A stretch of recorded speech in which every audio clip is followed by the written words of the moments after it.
This story is about a young boy named Mok who has lived his entire life in the Shaolin Temple. He knows nothing about the outside world.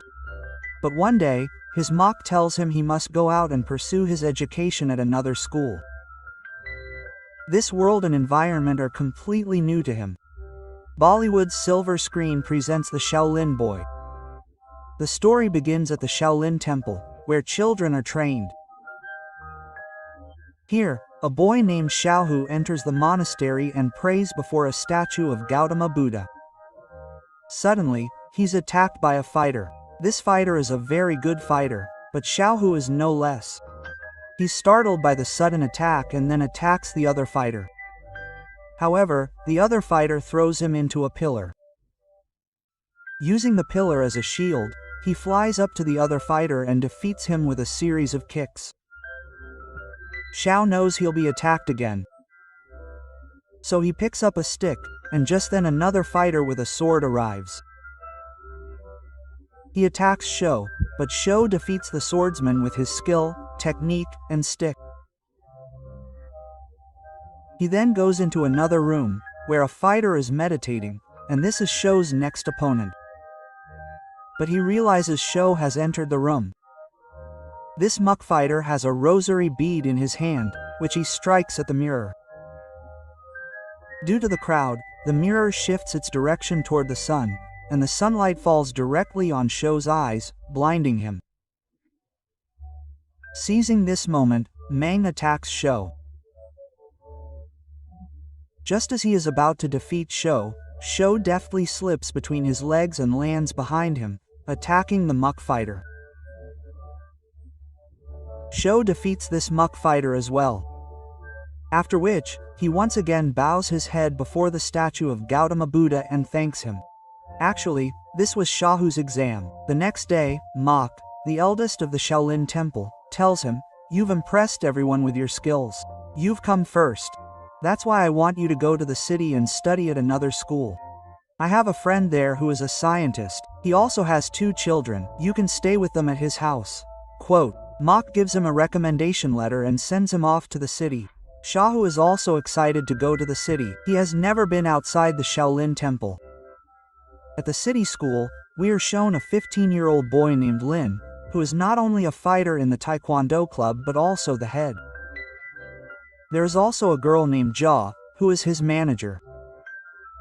She observes his fights and later watches his videos, telling him where he needs to improve. Jia also has a younger brother who attends the same school. Jia has to take care of her brother because her father is always busy with his work. In fact, her father is the same scientist whose house Xiao is due to visit soon.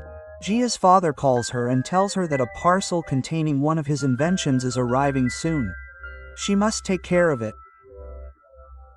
When Jia goes out, Xiao is at the door, greeting her with folded hands. He has been taught everything at the Shaolin Temple. Jia is impressed and asks him to come inside. Her father is still on a video call. But then some people come to his lab, catch him and ask him about his invention, which is some kind of toy. He doesn't say anything about it. After checking the CCTV footage, they discover that the scientist has sent the toy to someone. Their boss then sends 2 men to collect the parcel. Jia isn't watching this on her screen, unaware that her father has been kidnapped. Jia takes Xiao to her younger brother's room and tells him he'll be staying there from now on. Jia then goes into the drawing room and starts watching videos of Lin, hoping to point out his shortcomings and improve his fighting skills. Just then, little Mok, Xiao, arrives, and when he watches the Taekwondo videos, he finds Taekwondo fascinating. The art he learned at the Shaolin Temple is different from Taekwondo, and he's a master at it.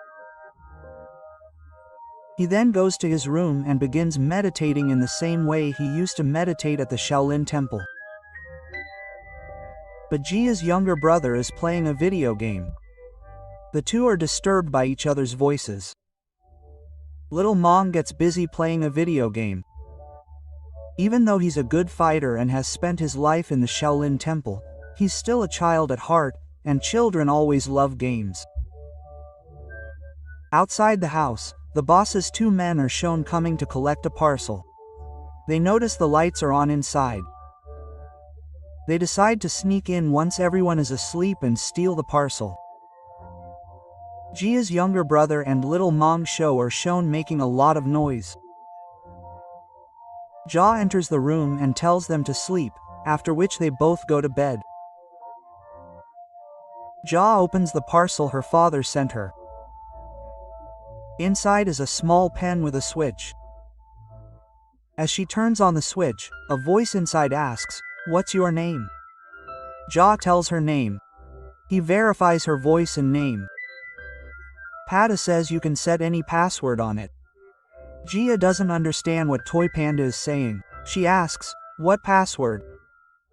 The Toy Panda assumes this is the password, meaning the password for Toy Panda is, "What password?" The panda speaks in a female voice, which is Jia's mother's, who is no longer alive. She says, "Mom, I miss you." Panda replies, "Miss you too." The next morning, Shahu also gets ready for school. It's his first day at school, and as the three of them leave the house, two of the boss's men, who have been watching their house all night, watch them through binoculars. They see the panda toy they've come to get, hanging from Jia's bag. Jia also finds Lin there, whose sister also attends the same school. She tells Jian how he should improve his fighting skills. The truth is, Jian has a deep crush on Lin and wants to impress her at any cost. Just then, one of the boss's men comes and snatches Jian's panda from him. When Xiao sees this, he attacks him. He can't resist Xiao. Len joins him.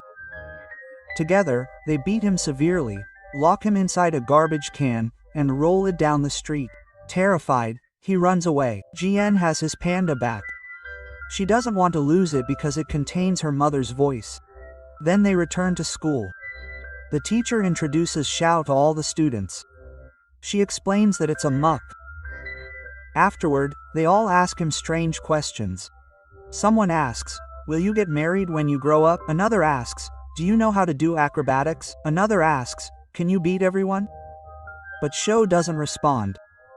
After class, all the students are taken to the playground. Their physical fitness teacher tells everyone that if they don't pass their physical fitness test, they can't take the exams. And now everyone is tested. Here, Jia's brother is still eating something. In fact, he's more focused on food and games. Now, all the students are made to run. In the blink of an eye, Shou completes the run, and then they're given push-ups. All the students are doing push-ups with both hands. But Shou stands upright on one hand and does it. Seeing this, all the students are very impressed. Especially Lin's younger sister, who studies in Shou's class and is now made to do jumps. Shou quickly completes this task, and when Jia's brother sees Shou, he says, "I'll do it too." When he jumps, he falls very badly. After the class, Shou says, "Don't worry. I'll train you. You'll pass the physical test very easily." Quote. The two then go to where Lin is preparing for the fight. Shou observes everything and tries to understand his Taio techniques. A night is shown, where the boss's two men are sitting in a car. One of them has been badly beaten by Lin and Shou. He is badly injured. His partner says, "I'll go and get the pen today." But when he tries to enter the house, he gets caught in thorny bushes and is also badly injured. He then comes to his partner and says, "We both have to go inside the house together." They go inside. Here, Xiaotai is practicing kendo. He senses someone has entered the house. He cleverly confuses them, causing them to fall, and then they find the panda. The boss's men flee with the panda. However, the panda they were carrying was a simple toy. They take the toy and go to the box. The boss realizes it's not the real panda. Therefore, he says, "You have 3 days. If you don't get the panda the scientist created within 3 days, I will punish you severely. Quote. The next day, at school, we see Shou watching Lin's fight. Lin's younger sister is also present. She tells Shou that no one can defeat her brother in a fight. If you consider yourself a great kung fu master, you can challenge him.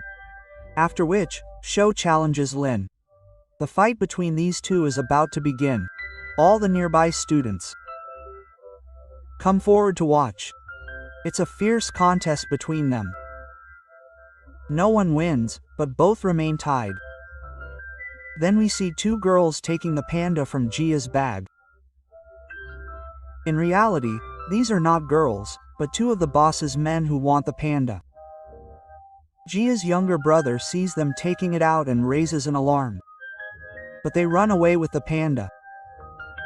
This upsets Jia, because her father had told her to take care of the panda. Furthermore, there's also her mother's voice. Xiao is also very upset. He feels that if he hadn't challenged Li, they would never have been able to steal the panda. Jia and Li explain to him that it's not his fault.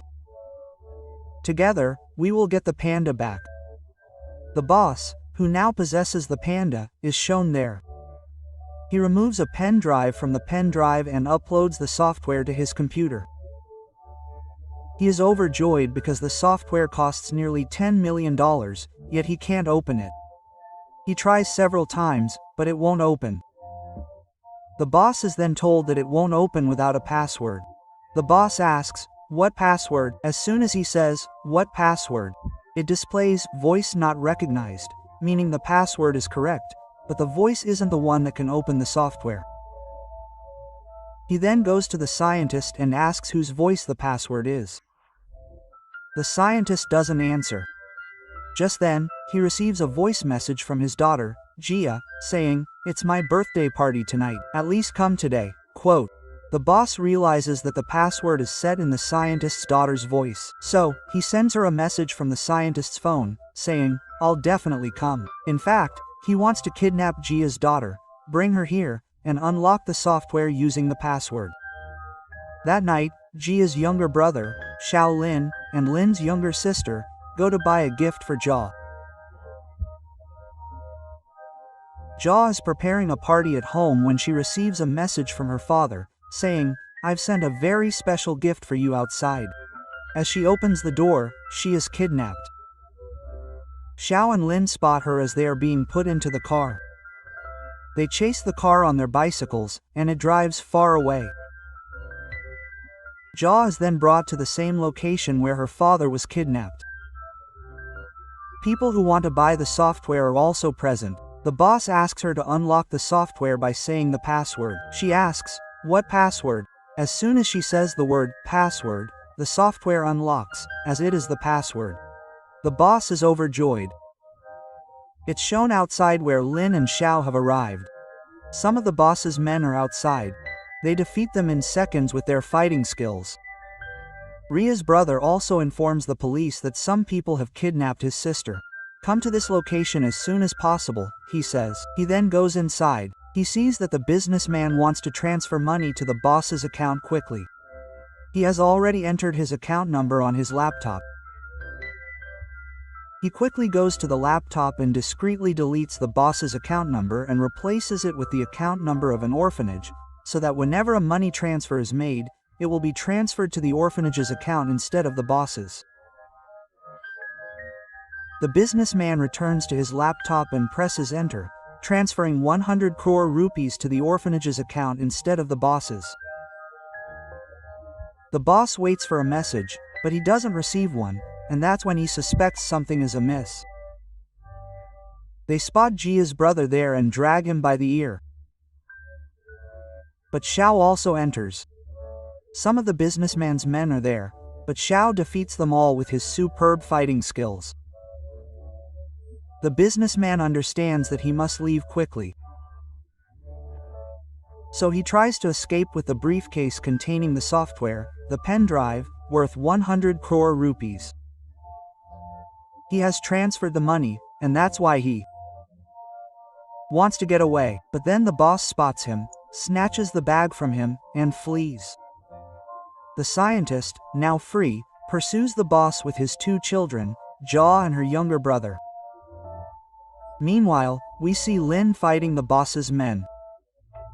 Xiao joins him. Although he's also very strong, he's unable to withstand them. They beat him to the ground. Meanwhile, we are shown the scientist and his children facing the boss, who are now brutally assaulting the boss. The police quickly arrive and arrest the boss, the businessman, and all his associates. The scientist's software has been returned to him, meaning the technology he invented, his own. The scientist apologizes to his children, saying, "I've always been away from you because of work, but I won't do that again." Soon, Xiao completes a full year of school. Afterward, Xiao and Jia's younger brother are both awarded bravery awards for their courageous actions against the boss, the businessman, and their men. Lin, who is also fighting at the national level, wins the competition. Jia's younger brother Xiao and Lin's younger sister are all cheering for him, and the film ends with this. We hope you like this story.